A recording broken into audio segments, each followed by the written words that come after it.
ഇത്തരം വഴിയോരങ്ങളിൽ നിന്നുകൊണ്ട് ഇത്തരം സംശയങ്ങളും ഡൗട്ടുകളും ചോദിക്കുന്ന ആളുകളുണ്ട്.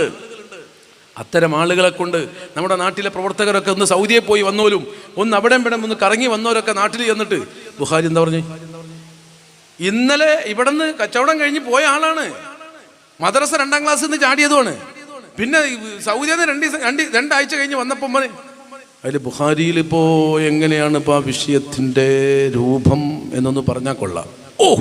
ഇവർക്ക് നേരെ ബുഖാരിയാണ് കിട്ടും. 2 വർഷം കൊണ്ട് ഇവൻ എന്തൊക്കെയോ വിളിച്ചു പറയാൻ തുടങ്ങി. 3-4 ആയത്തൊക്കെ അങ്ങനെ അവിടെ നിന്ന് പറഞ്ഞൊക്കെ കേട്ട് തോന്നും. ലാ തദ്ഉ മഅല്ലാഹി അഹദ, നിനക്കറിയോ നീ വിചാരിച്ച മാതിരി ഒന്നല്ല, ഖുർആനിൽ നിന്നൊരു സംഗതി ഉണ്ട്. ഇവനിപ്പോൾ കേൾക്കാണ്.